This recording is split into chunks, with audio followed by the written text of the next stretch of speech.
Hola, ¿qué tal? Muy buenas tardes, los saludamos, bienvenidos. Esto es Semana, gracias por acompañarnos. Aquí estamos como todos los días en semana.com y en todas nuestras redes sociales. La noticia, por supuesto, de toda esta semana y de muchos días es el triunfo de Gustavo Petro en las elecciones presidenciales. Pero ¿qué viene? De ahora en adelante se empieza a organizar el gobierno y también se empiezan a sentir las consecuencias en materia económica. El dólar ha subido, se cayó estrepitosamente Ecopetrol, por ejemplo, algunas de las empresas colombianas que cotizan en la Bolsa de Nueva York. Y también la oposición se va organizando. ¿Quién va a manejar la oposición? Porque es que la gente que no quiso votar por Petro también es bastante. Es que estamos hablando de más de 10 millones de personas, 10 millones y medio de personas que votaron por Rodolfo Hernández, es decir, no querían a Gustavo Petro. Gustavo Petro sacó 700.000 votos más, es decir, suficiente para ganar, pero no suficiente para hacer, perdónenme la expresión, lo que se le venga en gana. Y hay que ajustarse a la ley, a la Constitución, a las normas y a las instituciones. Por eso quise conversar hoy con justamente la gente que se está organizando para la oposición, porque están preguntando, ¿será Rodolfo? No, no va a ser Rodolfo, porque Rodolfo ya dijo que va a tratar de ayudar a veces al gobierno en lo que crea y tal, que si ve que no hacen lo que es, pues, pero no se declaró un opositor. Federico Gutiérrez sacó unos trinos, pero no ha dicho soy oposición. Pero aquí hay una gente que se ha dicho soy oposición, como María Fernanda Cabal, Paloma Valencia y Miguel Uribe. Así que los saludo. Paloma, bienvenida a Semana.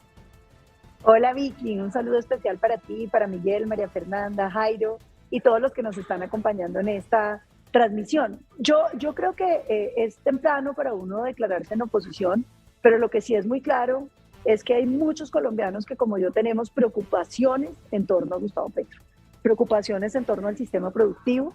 Cuando uno lee, Vicky, su proyecto de gobierno, habla de la democratización del espacio, que no es otra cosa que una expropiación disfrazada vía impuestos, que nos preocupa, porque el sistema productivo de un país no es bueno en sí mismo, es bueno porque es la única manera de crecer, de generar empleo y de superar la pobreza. Me preocupa el sistema de salud, un sistema de salud que hemos venido construyendo durante ya décadas los colombianos, y que es tal vez uno de los bienes públicos más importantes que tenemos. Los colombianos creemos que tenemos pésima salud, pero la realidad es que pese a todo lo que pasa, nosotros tenemos mejor salud que muchos de los países en vía de desarrollo como Colombia.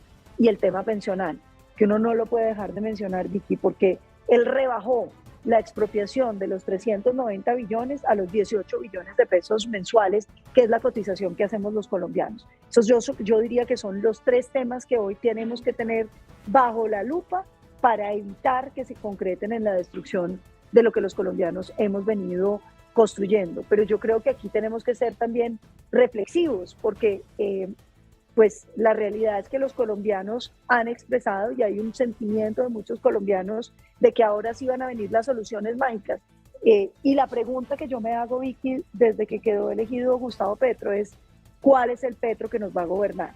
¿El hirsuto combatiente del M-19, la izquierda radical que ha representado en muchos de sus debates, o el socialdemócrata muy moderado que hemos visto en los últimos meses?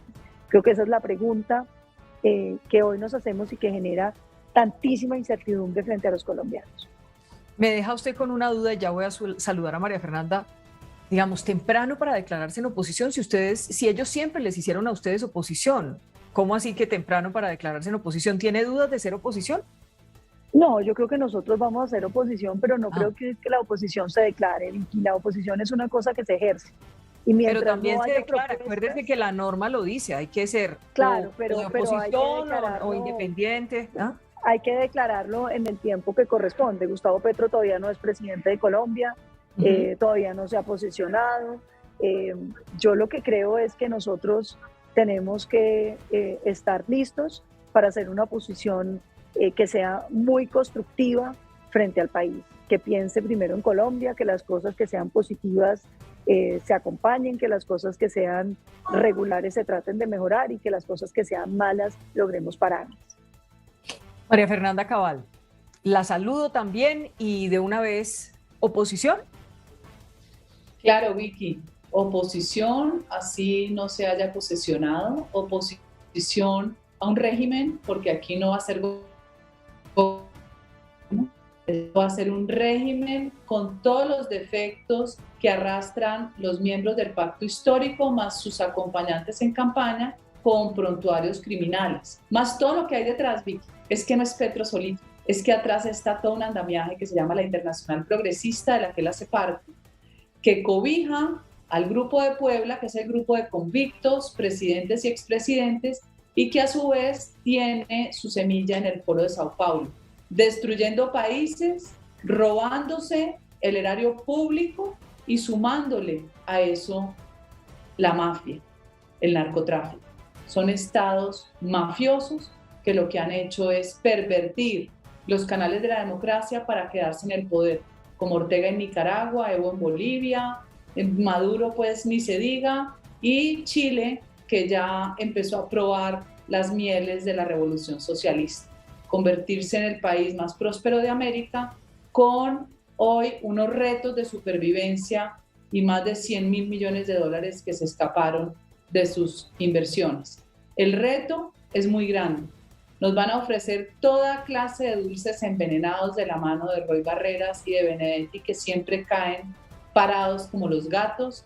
Pelecharon en el gobierno de Uribe, en el de Santos, y ahora me imagino hasta lo que les dure, hasta que implosione el pacto histórico en muy poco tiempo, veremos en qué rol quedarán ellos. Miguel Uribe, lo saludo, gracias por acompañarnos, veo que va en movimiento, pero le agradezco que se conecte con nosotros. ¿Oposición? Hola Vicky, mira, lo primero es que a Petro ya lo conocemos. Yo fui concejal y presidente del Consejo mientras él fue alcalde. Lo hemos visto ya por más de 12 años en campaña, 8 años en campaña. Sabemos lo que piensa, sabemos lo que ha dicho. Yo creo que en este momento más que nunca hay que tener buena memoria y por eso creo que es oportuno decirle a los colombianos que no nos va a dar miedo a hacer una oposición inteligente. Y oposición inteligente implica pensar primero en Colombia, implica en construir, implica en hacer una oposición con base en hechos y no en odios, con argumentos y no visceral. Es decir, no una oposición como la que Gustavo Petro y sus amigos han hecho durante años.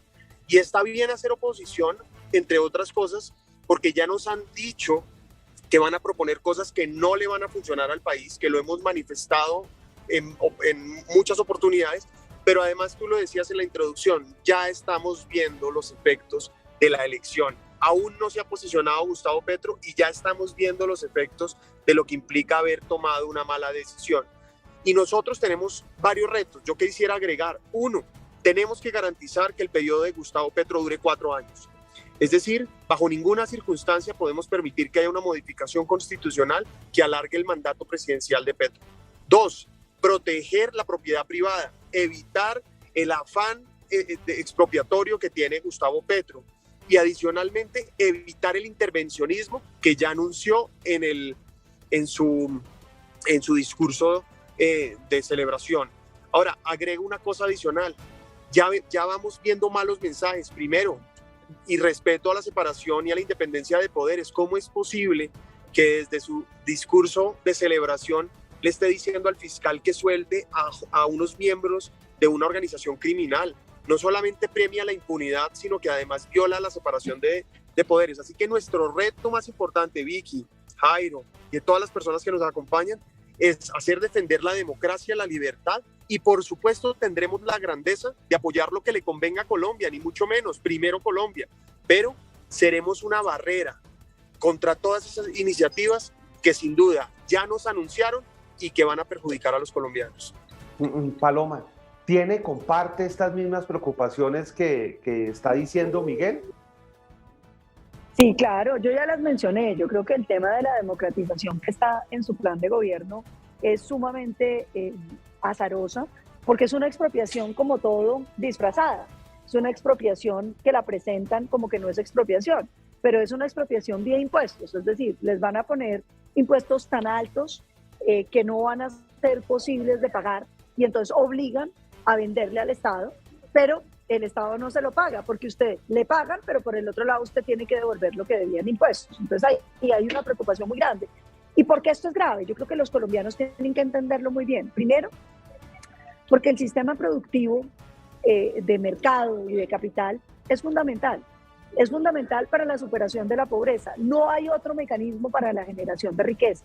Los estados de economía centralmente planificada, que es lo que está proponiendo Petro en su plan de gobierno, un plan de acción de la planificación del Estado, han fracasado. Fracasaron en la Unión Soviética, fracasaron en Cuba, fracasaron en Venezuela.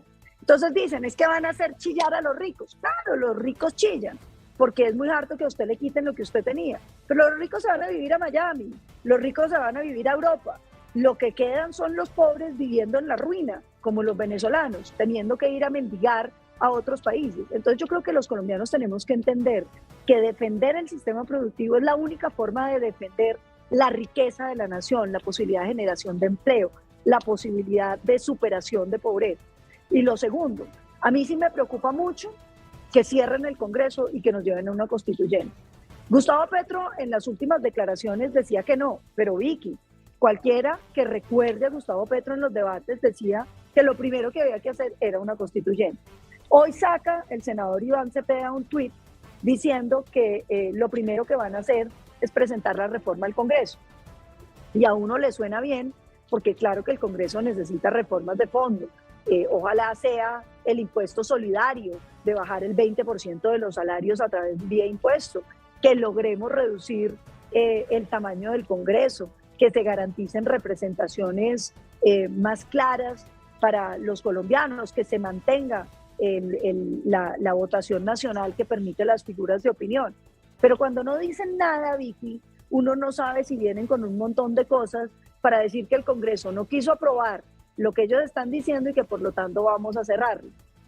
Yo sí quiero que nos empiecen a dar el contenido. Cuando decía que me parece anticipado hacer oposición, es que yo no creo en la oposición en abstracto, yo creo en la oposición en concreto. Yo creo que la oposición no se declara, la oposición se ejerce. La oposición es cuando uno dice esto es malo por estas razones, pero lo primero es que hay que saber qué es lo que están proponiendo. Hablan de la reforma del Congreso, pero no dicen en qué consiste, de qué se trata, para qué es. Entonces yo sí quiero que empiecen a sacar, a poner la carne en el asador para poder decir qué cosas de esas pueden servir, qué cosas se pueden mejorar y qué cosas definitivamente hay que combatirlas porque le hacen daño al país. Senadora Cabal, ¿habrá una cara visible de la oposición? Es decir, como un jefe de la oposición, pues ustedes ya lo han dicho, lo han manifestado, van en la oposición, pero ¿habrá como un líder, que es lo que se está hablando mucho, que va a estar, mejor dicho, al frente de esta oposición o no? La gente, el público siempre está esperando que haya una cara visible en la oposición. No sé si lo habrá. El partido aún no se ha declarado, tiene que reunirse para hacer lo propio en su momento.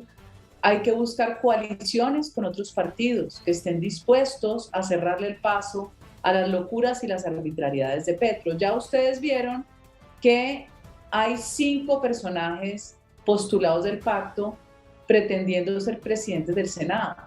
Ese es el amor que va a transmitir Petro para lograr el acuerdo nacional, tener el control absoluto del Congreso, empezar por la presidencia.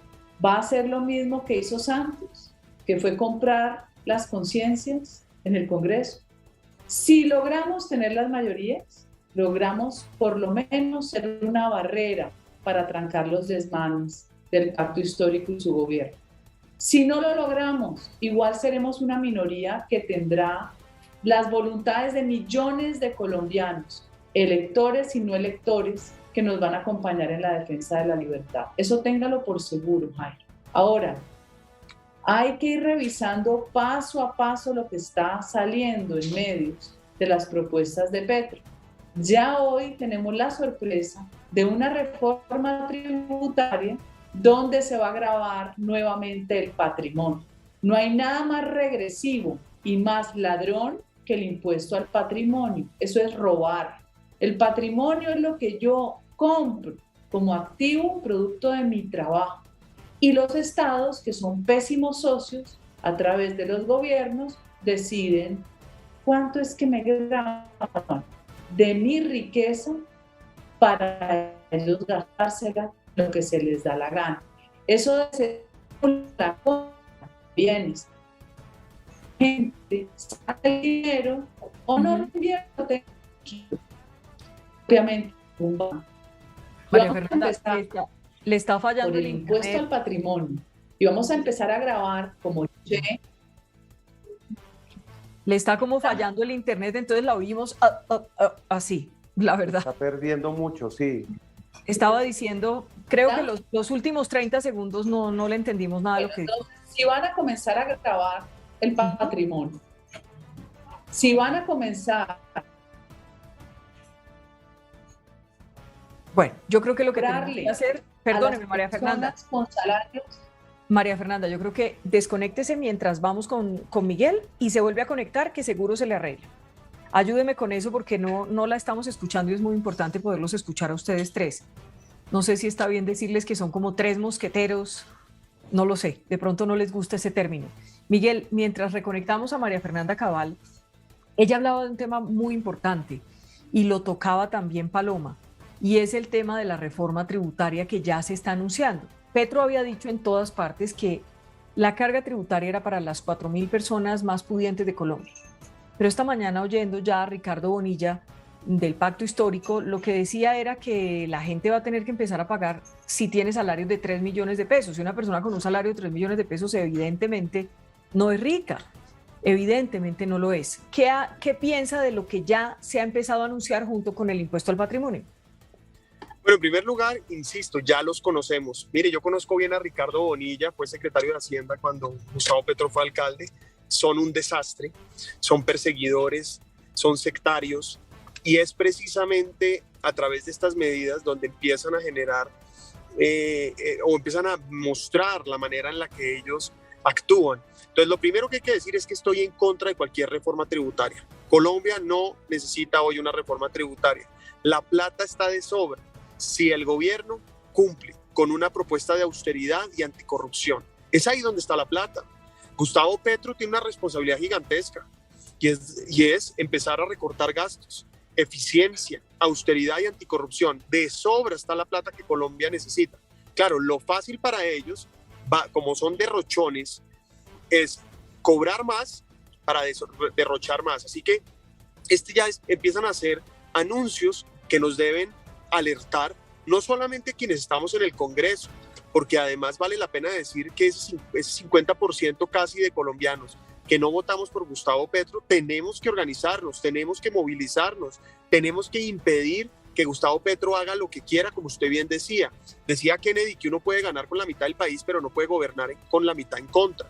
Y eso lo que implica es que Gustavo Petro tiene que entender que si bien es presidente, tiene hoy un país completamente dividido y que las reformas y propuestas que pretende hacer tienen que asumir un estudio y una lupa diferente. Así que, obviamente, dejo claro que no estoy de acuerdo con una reforma tributaria. Eso lo que va a hacer es ponerle más ruedas, más palos en la rueda de la economía. Hoy la única alternativa que tenemos para prosperar es permitir que el crecimiento económico en el que hoy venimos siga prosperando. Por supuesto que hay que trabajar para reducir el costo de los insumos agropecuarios, por supuesto que hay que trabajar para evitar que haya mayor inflación, etcétera, pero torpedear la inversión es lo peor que se puede hacer. Hoy me decían en algún lado, oye, ¿usted qué mensaje le da a los colombianos que se quieren ir del país, que están cerrando empresa, que están empezando a tomar esas decisiones? Lo primero es que son libres de hacer lo que quieran, y este es uno de los efectos precisamente de haber escogido mal. Segundo, nosotros lo que tenemos que hacer es proteger lo que queda y decirle a los colombianos y a los extranjeros que aún quieren invertir en Colombia que hay un equipo de congresistas, que hay un partido, y que en mi caso particular, que estoy yo, que defenderé la libertad, la actividad económica y la democracia. ¿Eso qué quiere decir? Las reglas de juego. A mí me preocupa profundamente, Vicky, que Gustavo Petro va a empezar a cambiar las reglas de juego, y eso lo que hace es que la gente salga corriendo, que no invierta, que frene inversiones que al final se traducen en dos cosas: empleo y reducción de la pobreza. Le doy la palabra para que termine a María Fernanda y vamos con Paloma. María Fernanda, estaba usted hablando de justamente esta reforma tributaria. Ahora tiene silencio, María Fernanda. Esta mañana ya salieron con la magnífica idea del impuesto al patrimonio. Y yo digo que ese es un impuesto regresivo y que además es un robo, porque lo que yo compro es lo que produzco con mi trabajo. Eso desestimula la compra de bienes, ya sea la casa, la oficina, el lugar para el comercio, completamente. Significa que desestimula la construcción, ya sea de vivienda, de oficinas o de lo que sea, porque si yo lo que compro me va a salir más caro en impuestos que si lo arriendo, el efecto inmediatamente va a ser depredador, porque es una cadena que se genera donde hay una compra. Si yo compro, yo estimulo la construcción, pero si no hay quien compre, porque al comprar mi bien va a terminar prácticamente confiscado a punta de impuestos, pues todo esto genera lo que decía Miguel, desestímulo, desinversión, desempleo. A mí me recuerda mucho la amistad con unos constructores, y Miguel debe tenerlo más fresco porque fue concejal. Todas las decisiones que tomó Petro, completamente depredadoras para el sector de la construcción, que terminaron yéndose a Barranquilla, a Panamá y a Miami. Este personaje les grababa con un 25% para obligarlos a pagar vivienda bis. Entonces, en su universo revolucionario y real, él pensaba que arrancándole a estos ricos iba a generar vivienda para los pobres. Pero hizo una fórmula tan obtusa que terminó espantando todas las obras civiles, que además jalan un montón de mano de obra de estratos populares, y terminó en una desinversión enorme. ¿Se les olvidó lo que fue Petro? ¿Por qué no invitamos al sector de la construcción al que Petro y seguramente este mismo asesor depredador espantó? Paloma, precisamente sobre ese tema, ese es el tema que se está abordando durante las primeras horas después de que se conoce que Gustavo Petro es presidente electo. La reforma tributaria y el impuesto al patrimonio, ¿qué dice usted? Mire, yo de la reforma tributaria veo muchas cosas, o de lo que han anunciado, que me preocupan. Y tal vez la que más me preocupó fue la del predial, porque ellos lo que están diciendo es que hay que eliminar los avalúos que estaban al 60%. No sé si ustedes se acuerdan cómo funciona el predial hoy en Colombia. Más o menos la gente tiene un predial que equivale a un avalúo del 60% del valor del bien. En la medida en que los avalúos suben, los prediales aumentan. Caso de lo que está viviendo, por ejemplo, hoy la ciudad de Popayán, la ciudad de Villavicencio, la ciudad de Palmira, donde los avalúos han ido subiendo y entonces las tarifas terminan siendo sumamente altas, porque 1.9 sobre un bien, pues es que a usted le estén arrancando el 2% del bien, independientemente de si el bien produzca o no. Está muy relacionado con el impuesto de patrimonio, pero es todavía más grave, porque es el predial, es el impuesto municipal, que acuérdense que el Centro Democrático sacó una ley que dice que no puede subir sino para los estratos populares en el IPC el cobro, y en los estratos altos IPC más 8. Pero aquí lo que nos están diciendo es que van a hacer, pues, o sea, que van a acabar con, o van a subir el avalúo presupuestal de los bienes para que los prediales se incrementen sustantivamente. Estamos hablando de un incremento inmediato de más del 40% y de ahí para adelante. Lo segundo, el impuesto al patrimonio, María Fernanda lo ha explicado muy bien, pero a mí me gustaría decirle a los colombianos, ¿cómo funciona un impuesto? Los impuestos los paga usted sobre lo que produce. Es decir, si usted tiene una empresa, usted no paga sobre el lote de la empresa, pues paga el predial, pero sobre el impuesto como tal lo que le cobran es utilidades, es decir, lo que le produjo. Si usted tiene una finca, usted paga el predial, que ya es como un impuesto sobre el patrimonio, digamos, sobre el bien, y tiene unas tarifas bajas, pero usted tiene que pagar es sobre lo que le produce, sobre las utilidades que le dio. Cuando usted dice, no importa que usted no le haya producido nada de ese bien y usted va a tener que pagar, entonces dice la izquierda, no, es que son bienes ociosos. No, no es que sean bienes ociosos, es que hay bienes que tienen un valor presupuestal, pero lo que producen es muy poquito, entonces usted debería pagar sobre eso. Y le pongo un ejemplo para que todos nos entendamos aquí. Las hidroeléctricas, Jairo. Cuando usted piensa en las empresas que son dueñas de hidroeléctricas, diga usted Isagen. o diga usted EPM. Hidroituango vale en patrimonialmente una fortuna, o sea, son billones de pesos. No pagan muchos impuestos porque obviamente solamente pagan sobre lo que produce. Pero obviamente si usted empieza a ponerle impuestos al patrimonio, usted lo que genera es que ese tipo de inversión no se haga.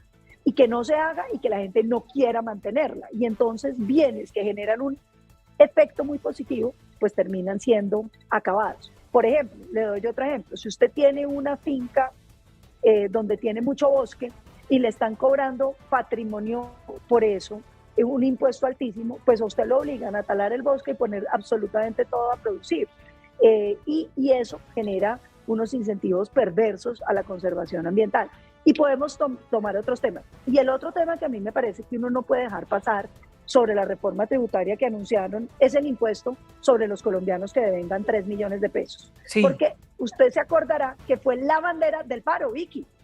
Digo la izquierda, es que le quieren cobrar a la clase media. Y es el colmo que le quieran cobrar a la clase media, casi crucifican el gobierno, destruyeron medio país, especialmente el suroccidente, sobre la base de que se le iba a cobrar impuestos a la clase media. ¿Esa fue la reforma de Carrasquilla o no? Claro. Y aquí están diciendo que, lo que hay que hacer es eso, y que hay que ampliar la base tributaria de los 4.000 patrimonios grandes a los 400.000 patrimonios grandes. Entonces, al final salimos al llanito de que la reforma de Carrasquilla no era mala. Fíjese las inconsistencias que empiezan a aparecer.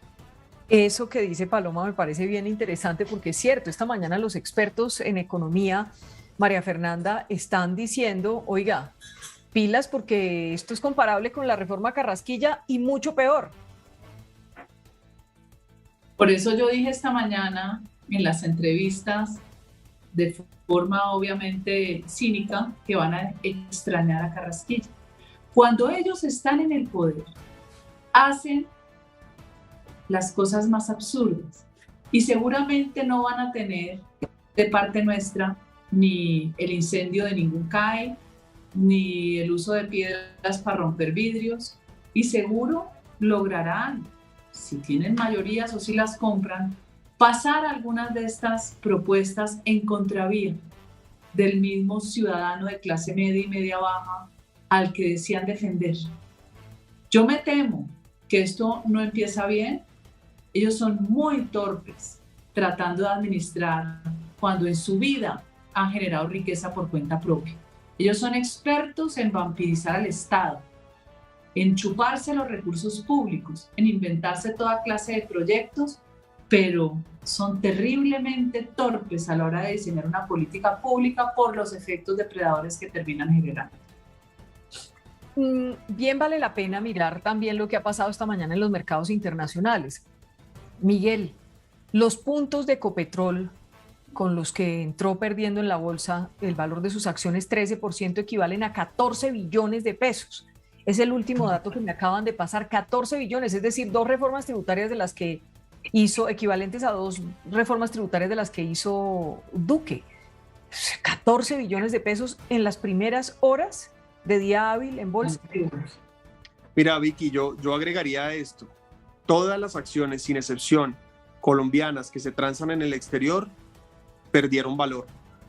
La devaluación del peso, entre otros, son mensajes del mercado a la reacción obvia y que desde hace mucho tiempo advertimos a la elección de Gustavo Petro. Yo resumiría esto de esta manera. Gustavo Petro va a empobrecer a los colombianos. Gustavo Petro va a empobrecer a los colombianos. ¿Por qué? No solamente porque frente a la devaluación del peso hoy tenemos menos pesos o más pesos por dólar, sino que adicionalmente el fondo del asunto es que Gustavo Petro representa pérdida de valor en el país, representa límite a la inversión, desconfianza, cambio de reglas, es decir, inseguridad jurídica, representa caprichos. Como decía María Fernanda en el momento de Bogotá, Gustavo Petro gobernó Bogotá a punta de caprichos y el costo económico fue gigantesco, la desaceleración de la construcción fue inmenso. Solo para que tengan ustedes una relación, antes de Petro, por cada 7 viviendas que se hacían en Bogotá, una se hacía en la sabana de Bogotá. Después de Petro se invirtió por completo. Por cada vivienda en Bogotá, 7 se hacían fuera de Bogotá. Es decir, apagó la construcción, uno de los motores fundamentales de la generación de empleo y crecimiento económico del país. Entonces, pues lo que tú mencionas, la pérdida de valor de la acción de Ecopetrol, como muchas otras empresas colombianas, como la devaluación del peso, solo es el preámbulo de a lo que vamos a llegar una vez estén gobernando. Imagínense ustedes por un minuto todo lo que están tratando de hacer, no solo la reforma, los cambios que van a hacer, pues eso evidentemente va a generar esa desconfianza. Ahora, yo quiero agregar un tema que no se ha mencionado hoy, que me parece fundamental. Hoy salen a anunciar un supuesto acuerdo nacional que yo quiero dejar de entrada diciendo que, uno, ese acuerdo nacional solo es un camino para que los políticos que por debajo de la mesa apoyaron a Petro entren al gobierno. Es decir, lo que están haciendo es dándole la justificación a esos políticos que ya estaban allá, tener la posibilidad de ir a estar en el gobierno, y pues termina siendo un acuerdo politiquero y burocrático. Dos, personas como yo no necesito hacer un acuerdo con Gustavo Petro para apoyar lo que le convenga a Colombia. Yo estoy dispuesto a apoyar lo que le funcione a los colombianos sin acuerdo. Yo lo único que quiero es que las iniciativas fortalezcan las instituciones, garanticen la libertad y promuevan empleo. Y por último, creo profundamente, Vicky, que al final lo que vamos a terminar viendo es el clientelismo más, digamos, más burdo, que además fue exactamente lo que hizo en Bogotá cuando fue alcalde. Vamos a ver un clientelismo burdo. Vamos a ver a todos esos políticos que nosotros anunciamos y que él escondió, los vamos a ver de ministros, directores, vamos a verlos raspando esas ollas de presupuesto. Vamos a ver que no va a haber ningún esfuerzo de austeridad, porque lo que van a hacer es cooptar a la gente a punta de contratos. Es que eso ya lo vivimos en Bogotá y eso está anunciado. Por eso, cuando yo digo que soy oposición inteligente, no solo es por decir que vamos a hacer una oposición sensata, sino porque ya tenemos los antecedentes suficientes para decir hay que prepararse para defender a Colombia. María Fernanda, quiero preguntarle por un trino de su hijo, Juan José Laforí. Dice lo siguiente: es la hora de la derecha, una nueva derecha que imprescindiblemente tiene que ser sin Uribe. ¿Está usted de acuerdo? ¿Una oposición y una derecha sin el expresidente Álvaro Uribe? Jairo, Juan José tiene 23 años. Él apoyó a Barguil, él es miembro del Partido Conservador, él no es del Centro Democrático, es su opinión. Yo no respondo por Juan José. De hecho, hay temas en los que tenemos contradicciones internas y eso está bien. Entonces, pregúntale a él. Él considera que Uribe no es de derecha. Él considera que Uribe se ha elegido con la derecha y después gobierna con ideas liberales. Ese es su concepto. Y bueno, estamos todavía en libertad de expresión. Claro. Todavía, sí. Todavía no hemos empezado el gobierno de Petro. Claro que sí. Entonces le pregunto, senadora Cabal, ¿debe haber una oposición y una derecha con Uribe o sin Uribe? No, es que yo pienso que el rumbo de las cosas está mostrando que hay un espacio inmenso en la derecha y ese espacio hay que recogerlo. El presidente Uribe tiene que definir cómo quiere recomponer su partido. Él dice que su partido es de centro. Yo opino que su partido es de centro derecha, independientemente que haya personas que vinieran de la izquierda. Si nosotros seguimos jugando a desdibujarnos y a no reconocer que los huevitos de Uribe, que son doctrina, son principios de derecha, pues ahí vamos a encontrar un camino difícil en gente que se nos fue. Y se nos fue especialmente por las prácticas de este gobierno, que no gobernó con el partido que lo eligió, que gobernó con santistas, incluso petristas y con abiertamente adversarios nuestros y del presidente Uribe, incluso de Oscar Iván cuando le roban las elecciones en el 2014. Eso es inentendible para muchos seguidores. No lo cobraron, 1 millón de votos menos. ¿Se puede recuperar? Claro que se pueden recuperar, pero se recuperan con el legado de Uribe. Y ahí podemos tener una disputa de doctrina, de si es centro, izquierda, derecha. Al final, lo importante es que son las bases y principios de una sociedad próspera, que superan las distancias cuando uno dice derecha o izquierda. Unas veces hay que tener la mano extendida, claro, porque usted tiene que sacar a los pobres de la pobreza. Otras veces usted tiene que generar autoridad. Y ahí usted puede mezclar, pero no es propiamente izquierda y derecha. Yo me afinco en la derecha porque yo siento que tengo principios conservadores, pero también tengo ideas liberales. Yo soy mucho más liberal en mi forma de pensar que el estigma a lo que me han rotulado en los últimos años. Ya depende de la directriz que haga el presidente Uribe de escoger los mejores directoristas en las regiones, los mejores candidatos para avalar en las regiones, donde tengamos que ir unidos con otros partidos, iremos unidos. Esa será la forma de recuperar el partido y habrá luz en la oscuridad que va a significar el gobierno de Petro. Paloma, lo mismo, oposición y derecha sin Álvaro Uribe. No, yo no creo que el presidente Uribe haya que jubilarlo, ni más faltaba.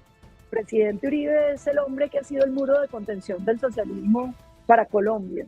Y sin él, pues este país habría caído hace mucho tiempo. Si alguien ha combatido con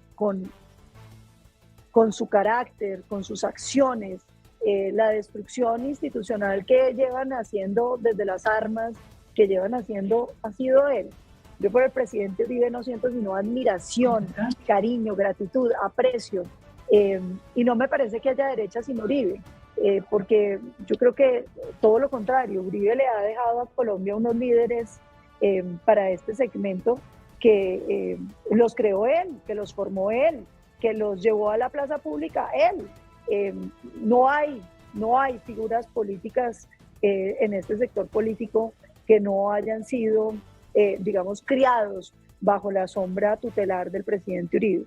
Pero yo quiero ir mucho más allá. Yo creo que esto ya no es un tema de derechas o izquierdas. Yo creo que eso en parte es responsable de que nosotros hayamos perdido el espacio político, porque es que la gente no entiende qué es derecha ni qué es izquierda. Yo misma me lo pregunto muchas veces. Yo lo que creo es que hay unos problemas, y unos problemas concretos frente a los cuales los colombianos quieren respuesta.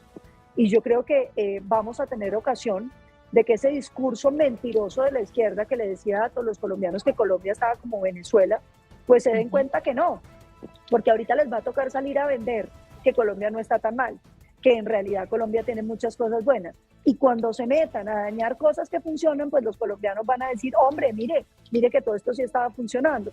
Entonces yo creo que hoy va a haber una oportunidad de contrastar las visiones políticas y de que esa izquierda que ha dicho tantas mentiras sobre el presidente Uribe, sobre las políticas del uribismo, pues van a tener que venir a mostrar. Porque mire, Jairo, las cosas que uno se encuentra frente a los problemas. Se dice Petro que él es el que más quiere combatir la inequidad. Y yo pregunto, ¿cuál es el mayor factor de inequidad que tiene el país? Y ellos contestan, la propiedad de la tierra. Jairo, el PIB del agro completo todo es el 4%. La pobreza, hemos dicho, está por encima del 40%. Y entonces uno pregunta, ¿con el 4% van a solucionar el problema de la pobreza? Empiezan las mentiras. ¿Sabe cuál es el verdadero factor de inequidad en este país? La educación. La pésima calidad de la educación pública. Y Gustavo Petro está amarrado a FECODE. Si uno quiere hacer algo en materia de educación, Gustavo Petro no tiene cómo combatir los problemas de la mediocridad de la educación pública porque tiene un compromiso electoral con FECODE. Y piensen lo siguiente, Colombia hoy tiene un problema grandísimo en términos de la generación de empleo, de la formalización. Y Gustavo Petro tiene un problema gigantesco y es la amenaza que ha hecho sobre el sector productivo. Si a Gustavo Petro la gente se le asusta y empiezan las empresas a cerrar para irse a otros países, así haga corralito como hicieron en Argentina, lo que termina es llevando a los colombianos a la pobreza. De manera que aquí empieza un proceso muy importante para que muchos colombianos que creían que es que todo estaba mal y que es que los uribistas eran culpables de todo, empiecen a valorar el trabajo que se venía haciendo. Pues voy a dejar ir a Miguel, que tiene un compromiso. Miguel, váyase tranquilo, me da pena que no pudimos hacerle esta última pregunta, pero váyase tranquilo para que cumpla. Me la respondo rápidamente. Dale. Gracias, Vicky. No, yo ni mucho menos, corto. Claro que bienvenido Uribe a una oposición donde necesitamos a todos los defensores de la democracia y la libertad. Es que pretender excluir al presidente Uribe en uno de estos momentos pues es no solamente una incoherencia, sino una equivocación. Aquí lo que tenemos es que sumar todos los liderazgos posibles para hacer una coalición responsable de oposición inteligente, y por supuesto que no estoy de acuerdo de pretender excluirlo cuando él además ha sido probablemente uno de los mayores defensores de la democracia y la libertad en los mayores tiempos de adversidad en el país. Pues muchas gracias, Miguel, lo dejamos ir, gracias por acompañarnos a esta hora en Semana. Y simplemente para despedirlas, porque tengo a Francisco Santos ya esperando, vamos a hacer un programa con él enseguida. Simplemente, ¿cómo hacemos para el tema de la agresividad que seguimos viendo al pacto histórico o muchos de sus integrantes enloquecidos ahora por el triunfo? Antes era porque lo querían, ahora porque lo tienen. ¿Cómo se hace eso? Muy breve, María Fernanda, para terminar. Está en silencio. El micrófono. Bueno, es que yo creo que parte de los rasgos de la conducta de ellos es ese. Y parte de la distorsión de la personalidad de ellos es ese. Ellos nos enseñan paz. Ya te voy a pedir un almuerzo. Violencia. Dígame, Paula, ¿qué quieres? Me olvidaré de Griselda Lobo, una vez que presidió, que me imagino que cumplió una de sus fantasías revolucionarias, llamándonos a nosotros los señores de la guerra, a nosotros que no hemos asesinado ni secuestrado a nadie, porque esa es la forma de rotular al adversario. Ya tuvimos las lecciones de Sebastián Guanúmen, ya aprendimos cómo es que ellos tramitan la forma de destruir al adversario, de acabarlo moralmente, de inventarle incluso falsos testimonios. Entonces, lidiar con ellos será gajes del oficio. Nosotros, a Paloma y a mí nos ha tocado duro en algunas circunstancias en Comisión Primera. Ella también ha sufrido agresiones como yo. Ellos además tienen que gritar, que es otra cosa que uno dice, hey, ¿por qué tenés que gritar si yo no voy a conversar con vos? Siempre necesitan hacerse notar. Hay algo en su personalidad que es terriblemente curioso. A mí me encantaría hacerles un examen psiquiátrico forense para saber cuál es el nivel de izquierdopatía y con cuáles puede tener uno algún mínimo de diálogo sin agresión y con cuáles definitivamente no. Pues gracias, María Fernanda, por estar con nosotros. Esta la tenemos que repetir. Paloma, la escucho a usted sobre este último punto, el tema de la agresividad, y termino, porque me están esperando. Vicky, vea, a mí me ha sorprendido mucho las tendencias que vi. Vi una de váyanse, de cállate, más o menos los que... Cállese, también estaba. Sí, cállate y llórenla. Sí. Yo siento que ahí ellos tienen un enorme reto.